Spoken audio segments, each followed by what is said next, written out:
नमस्कार साथियों, स्वागत है आप सभी का आपके अपने YouTube चैनल रामराजत जीएस पॉइंट पर। अभी हम पिछले वीडियो में बौद्ध धर्म से संबंधित एक ऑब्जेक्ट टाइप क्वेश्चन की पहली सीरीज हम लाए थे। इसके बाद उससे संबंधित जो भी ऑब्जेक्ट है उसका एक दूसरा पार्ट हम आप लोगों के सामने ला रहे हैं। ठीक है, उसमें जो भी बौद्ध धर्म से संबंधित ऑब्जेक्ट होंगे लगभग सभी प्रकार के ऑब्जेक्ट उससे कवर हो जाएंगे। ठीक है, तो चलते हैं हम अपने क्वेश्चन पर। ठीक है, हम यहाँ तक क्वेश्चन हो चुके थे लगभग 26। हाँ, ये वाला जो क्वेश्चन चल रहा था, किस वर्ष में गौतम बुद्ध की मृत्यु हुई थी, तो इसका आंसर हमने बताया था कि इसका आंसर हो जाएगा 483 BC में। ठीक है, इसके बाद नेक्स्ट क्वेश्चन पे चलते हैं। निम्न में से कौन सा बौद्ध धर्म के त्रिरत्नों में से एक नहीं है ना, तो इसका आंसर हो जाएगा मठ, क्योंकि बौद्ध धर्म के त्रिरत्न जो हैं वो हैं बौद्ध धम्म और संघ। ठीक है, इसके बाद नेक्स्ट क्वेश्चन देखते हैं हम। मृत्यु पश्चात बौद्ध के अवशेष कितने भागों में बांटे गए, तो इसका आंसर हो जाएगा लगभग 8 इसका आंसर हो जाएगा। ठीक है, इसको आप याद रखना, देख भी लेना, कुछ गलत हो तो कमेंट बॉक्स में आप बता भी सकते हो। ठीक है, इसके बाद नेक्स्ट क्वेश्चन देखते हैं। बौद्ध धर्म के प्रचार के लिए संन्यास लेने वालों को क्या कहा जाता था। जो बौद्ध धर्म के प्रचार करते थे वो लोग जो संन्यास लेते थे घर से, उनको क्या कहा जाता था, तो उसका आंसर हो जाएगा क्या, भिक्षुक। ठीक है, इसके बाद नेक्स्ट क्वेश्चन देखते हैं। गृहस्थ जीवन व्यतीत करते हुए बौद्ध धर्म अपनाने वाले लोगों को क्या कहा जाता था। जो गृहस्थ में ही रहकर बौद्ध धर्म अपनाएं, तो उसका आंसर हो जाएगा उपासक। ठीक है, नेक्स्ट क्वेश्चन पर चलते हैं।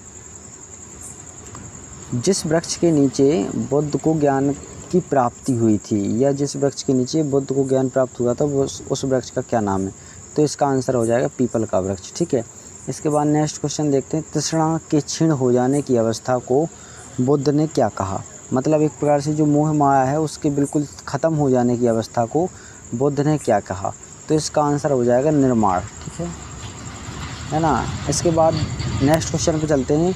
सांसारिक दुखों से मुक्ति के लिए बुद्ध ने कितने मार्ग बताए। यानी जो भी संसार के दुख हैं उनसे मुक्ति के लिए बुद्ध ने कितने मार्ग बताए, है ना, तो इसका आंसर हो जाएगा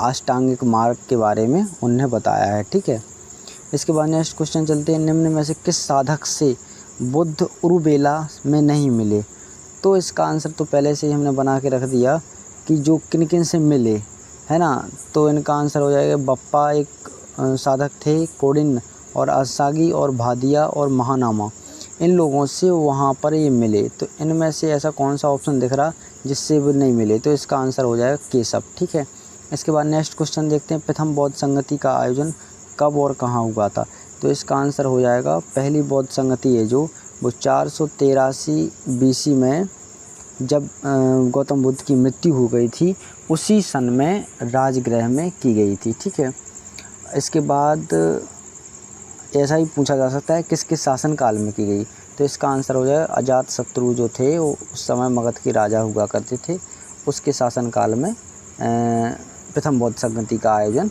हुआ था। ठीक है, इसके बाद नेक्स्ट क्वेश्चन देखते हैं।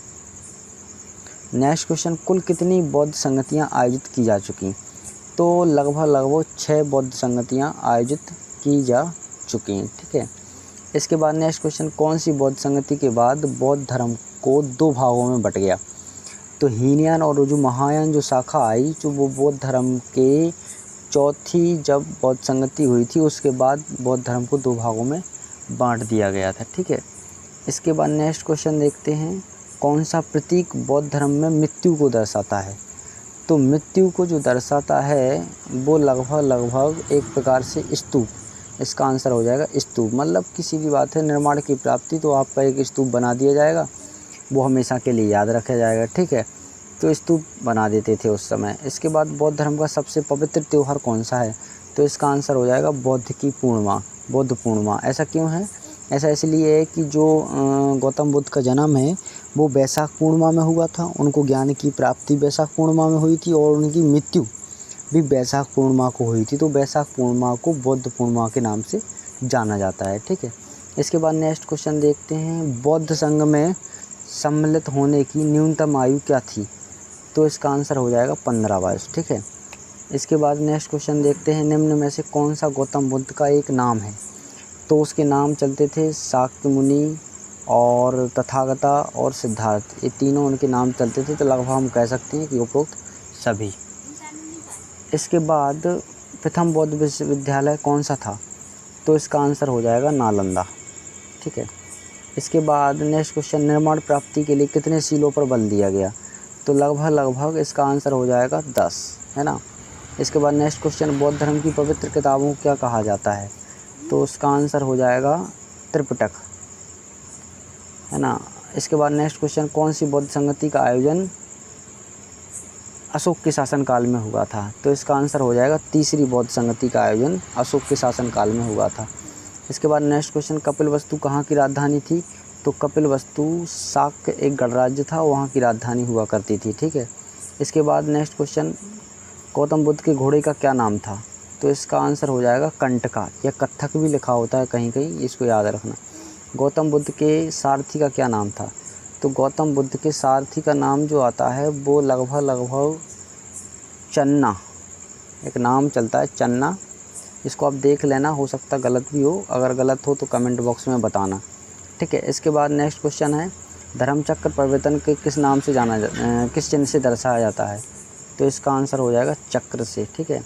इसके बाद 8वीं सदी में बनी बौद्ध धर्म की तीसरी शाखा का क्या नाम था? देखो, पहले जो चौथी बौद्ध संगति चल रही थी, जब शाखा 2 भागों में बढ़ गई थी, एक तो हीनयान और महायान। इसके बाद जो 8वीं सदी में बौद्ध धर्म की एक नई शाखा निकल के आई, तो उसका नाम था वज्रयान, ठीक है। इसको याद रखना। आखिरी बौद्ध संगति का कब हुई थी? तो इसका आंसर हो जाएगा 1954 में, ठीक है। यहाँ तक पूरा जो भी बौद्ध धर्म से संबंधित ऑब्जेक्ट थे वो हमने क्लियर करा दिए हैं। वीडियो अगर अच्छा लगता है तो लाइक करें, शेयर करें और उसमें सब्सक्राइब भी कर दें। और अगर कोई क्वेश्चन गलत लगता है तो उसका कमेंट बॉक्स में जवाब भी दे सकते हैं, ठीक है। धन्यवाद।